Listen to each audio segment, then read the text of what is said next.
සුබ දවසක් හැමෝටම.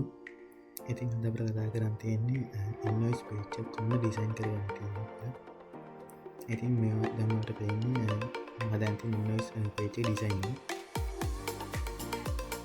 මෙතන මුලින්ම back to dashboard කියලා dashboard එක අතට බටන් එකක් දාන්න තියෙනවා.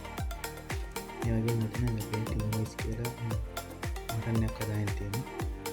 මෙතනදී අපිට invoice එක print එක කන්ෆර්ම් කරන්න තියෙනවා. මෙතැන්දී අපට මුලින්ම ස්ක්‍රීන්ෂොට් කියලා මෙන්න විදිහට බලන්න. මෙතැන්දී ඒ වගේම ඉමෝජි එකක් ඇඩ් කරගෙන තියෙනවා. ඒ වගේම මෙතන elevate your skills and elevate your lifestyle ගන්න තියෙනවා. මෙතන image කියන title එක යටතේ idea දාන්න තියෙනවා. ඒ වගේම මෙතන image එක issue කර date එක දාන්න තියෙනවා. මෙතෙන්දී B2 කියන biography details ටික දාන්න තියෙනවා. මෙතැන්දී තියෙන ඩීටේල්ස් යටතේ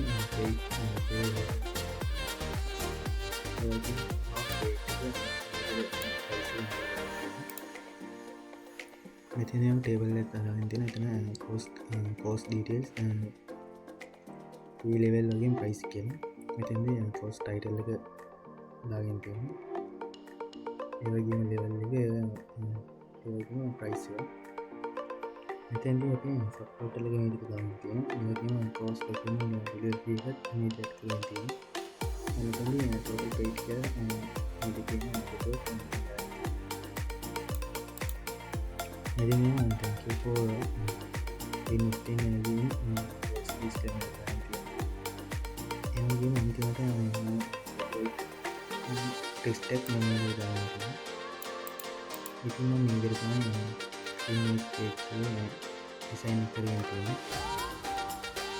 ඉතින් අපි මේක අන්කෝලින් කරලා මෙතන head එක තුලින් page එකට අවශ්‍ය settings හදාගන්න තියෙනවා. මෙතන මම title එක ගන්න කියලා මේක browser tag එකේ තියෙනවා. design style එක කරන ඒක හදාගන්න.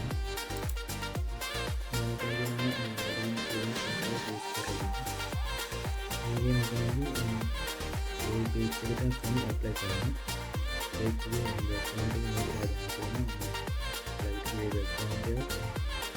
तो स्क्रीन बैकग्राउंड का बटन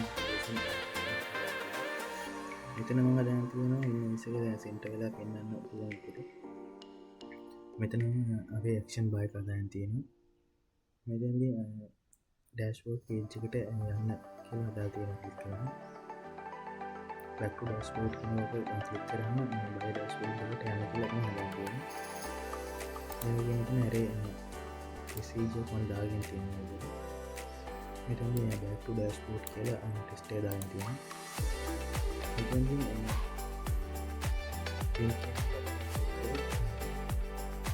print window open වෙනවා. මෙතන මම image paper එක දාලා තියෙනවා. white background like comparing මෙතන header section එක දාන්න තියෙනවා. මෙතනදී screenshot image website එකට විදිහටම දාන්න තියෙනවා. icon එකක් දාන්න තියෙනවා.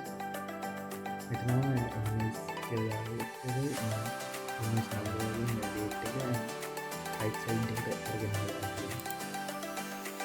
මෙතන customer details එක මම විදිහට දානවා. මේ details එක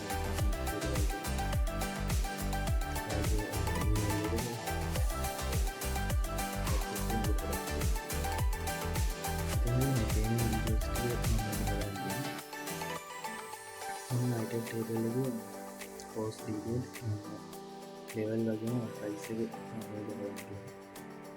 ඉතින් තමයි customer buy කරන price එක තමයි හදලා දෙන්නේ. ඉතින්දී buy කරන price එක තියෙනවා. ඉතින් total section එක හදලා තියෙනවා. ඒක total එක total page final calculation show කරනවා. මෙතන මම ෆීට ගන්න තියෙනවා. මේකේ මම ප්‍රොෆෙෂනල් පේන්ටින් එක දාලා තියෙනවා. ඉතින් මම මේක තමයි ඩිසයින් හදන්න තියෙනවා. ඉතින් අදරවට මේ පාට විර කතා කරන තියෙන තවත් ටඩ අපි අමන්න